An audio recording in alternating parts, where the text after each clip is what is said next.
saludo para los pregoneros con todo mi corazón.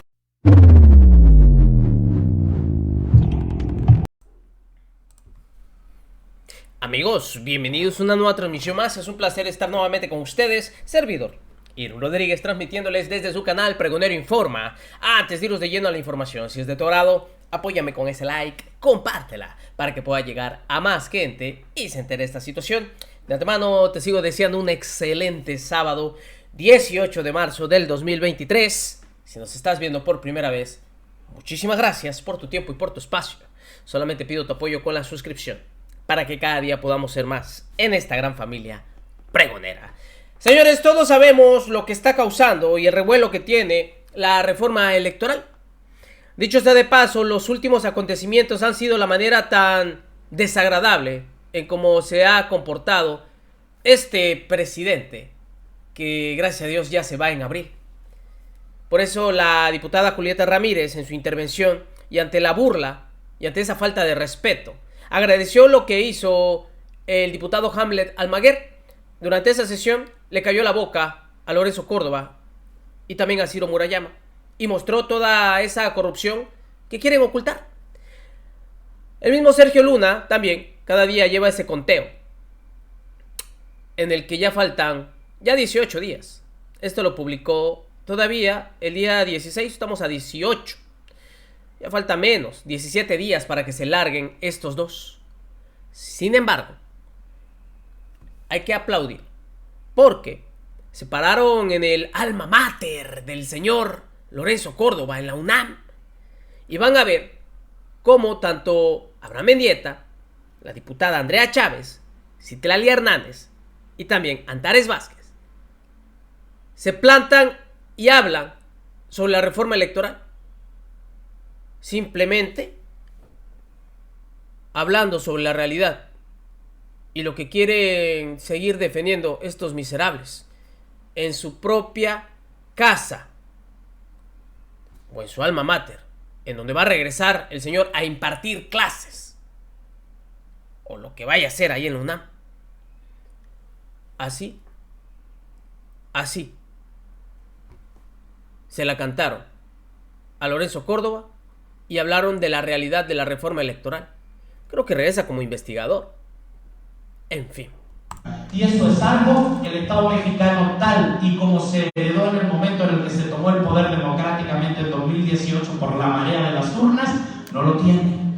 Esa es la articulación central, esos son los pilares fundamentales y efectivamente por ahí nos pueden hacer mucho daño. Es la tercera línea roja, el tercer foco rojo que yo detecto con el que la derecha puede articular un movimiento político. Y para cerrar mi idea, imagínense, tenemos a una derecha que tiene un paraguas común, el INE no se toca, que articula demandas de distinto tipo, el que odia que los pobres lleguen al poder, el que odia no ser el centro de la política pública, el que dejó de tener el poder, el que van a correr de su trabajo de aviador, demandas muy distintas que se agrupan con el INE no se toca. ¿Qué tenemos nosotros como pueblo organizado para enfrentarnos a un movimiento que ha descubierto que las calles no son propiedad de nadie, son un espacio público que se puede tomar?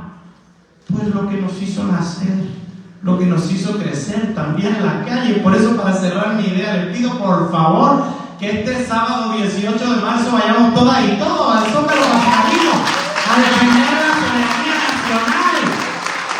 Entremos por encima de los gringos más nefastos, de los resaneros de Miami, de los republicanos más extremistas.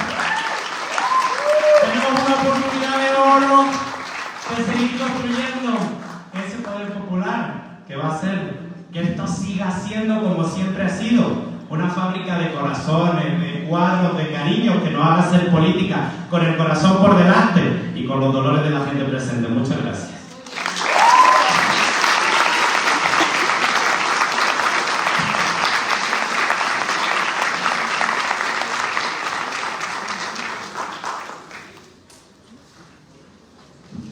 ¿Qué les ha parecido el foro?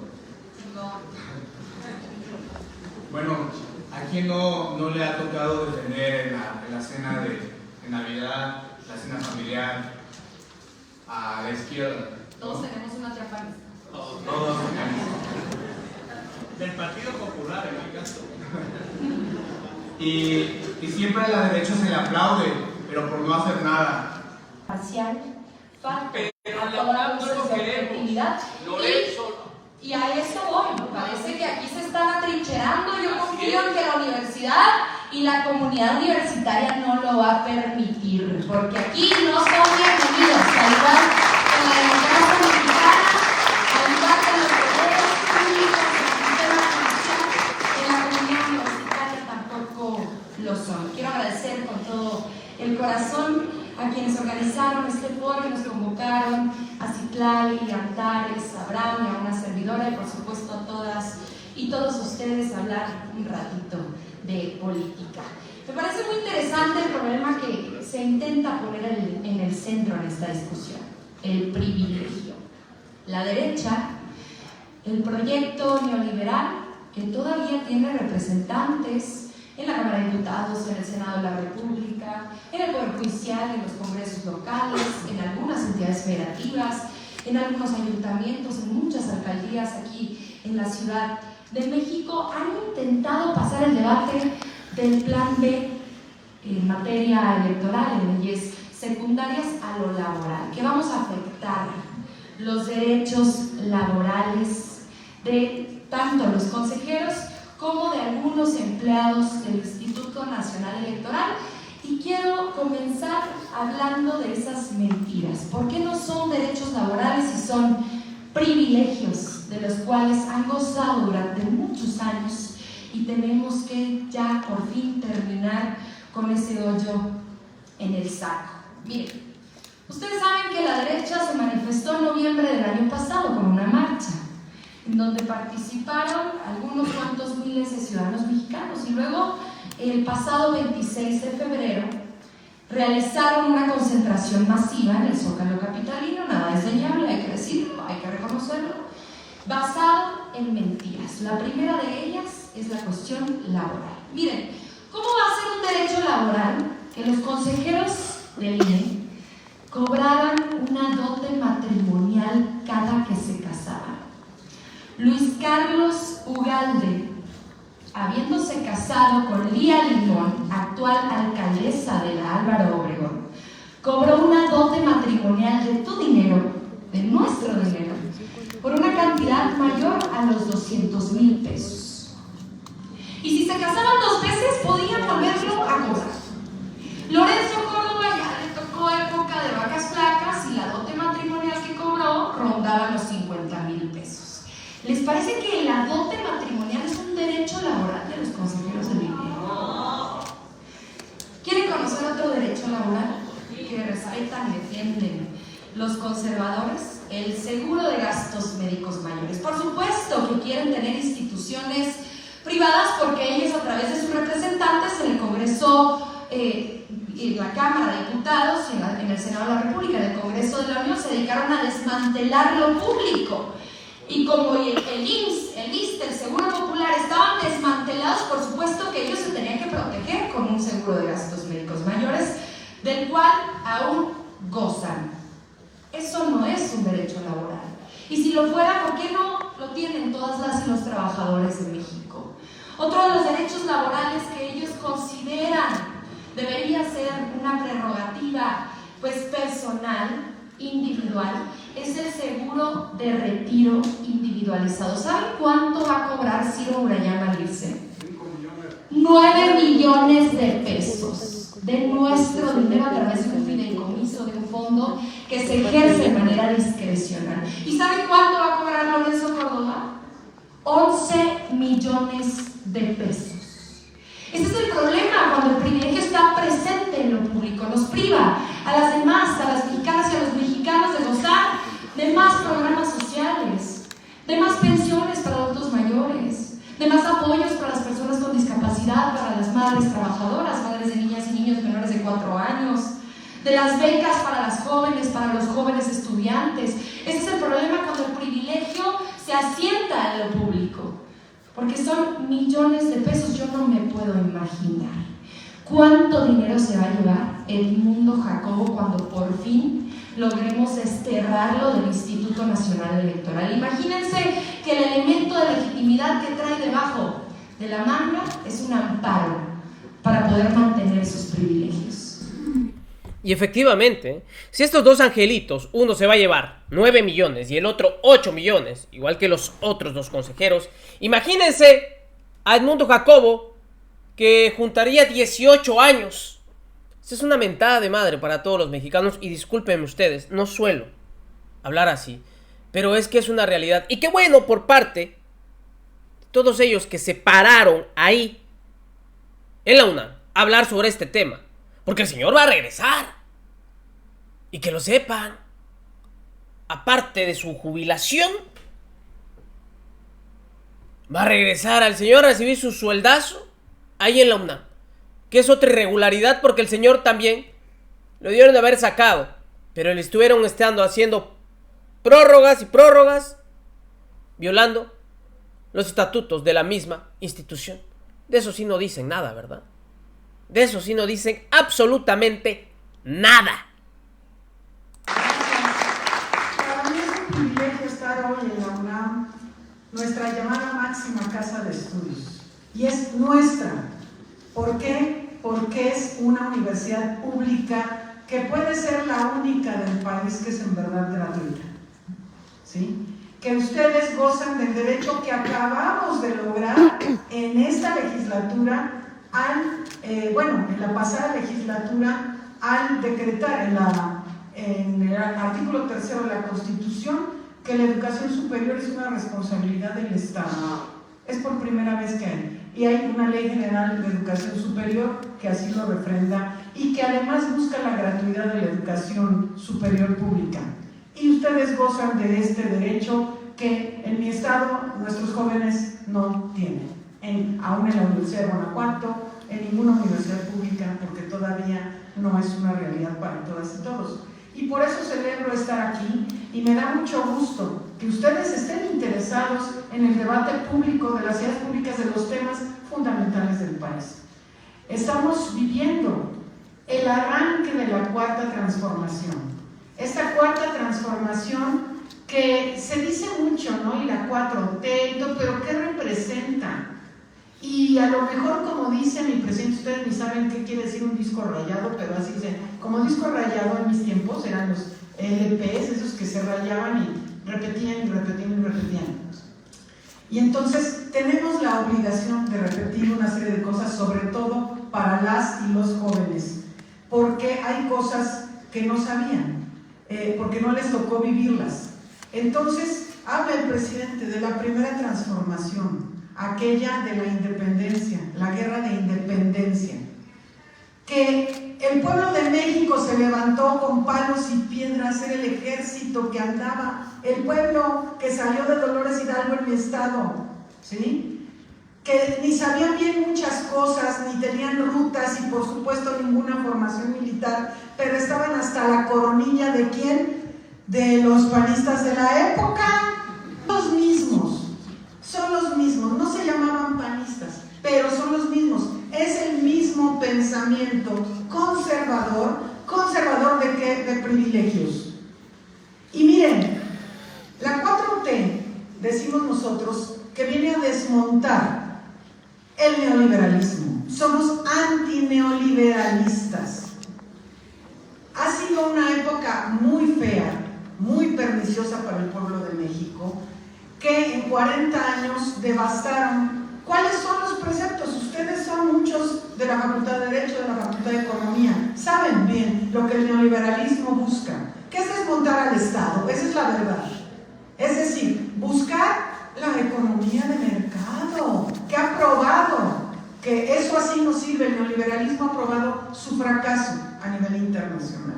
Pero la economía de mercado, con el adelgazamiento del Estado mexicano, y entonces empezaron a deshacerse de todos los bienes públicos.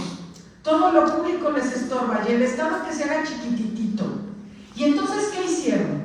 A lo largo de estos años que hemos sufrido, ustedes son una generación que solo les ha tocado vivir el neoliberalismo.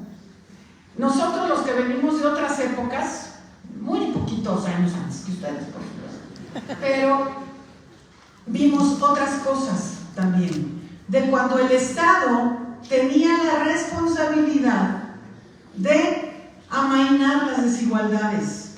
Diputados, senadoras, senadores, nos tocamos. Pero el INE no se toca. ¿Por qué?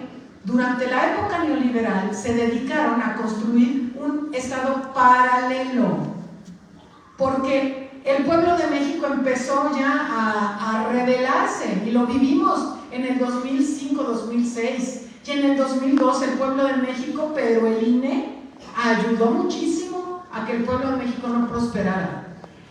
Y entonces dicen, viene el 2018, pero esto lo iban viendo ellos, entonces había que resguardar el neoliberalismo a partir de un gobierno paralelo en organismos autónomos, que son autónomos del pueblo, pero no de los intereses. Todos, el INE, el INAI, la COFESE, todos esos, son todos de consejeros y consejeras que ganan mucho más que el presidente, que ellos tienen por ejemplo la CRE, la Comisión Reguladora, que es la Comisión Reguladora de Energía, todos estos tienen poderes por encima de las instituciones del Estado mexicano, y además nadie los puede tocar, porque ellos son inamovibles. Ahí andan, por ejemplo, ahorita en el Senado, ahí andan, con caritas de borreguitos, ahí andan pidiéndonos, senadora, por favor, vote por nosotros, no sé qué. Y después, si te viene, me acuerdo, y a hacer tropelía y media, y ahí tenemos la muestra de algunos ministros de la Corte, y ahí tenemos la muestra de algunos tribunales electorales, y ahí tenemos la muestra de muchas cosas. El INE no se toca. Cuando estábamos en 2020 haciendo la ley federal de revocación de mandato, que nosotros hicimos, se atrevió el INE a sacar lineamientos que estaban por encima de nuestra ley. Somos el poder legislativo, eso dice la Constitución. Quienes tienen facultades para hacer y modificar leyes somos nosotros. No, el INE saca sus lineamientos que no considera. Vamos para atrás, señoras y señores. Vuelven a hacer otros lineamientos que contravienen la ley.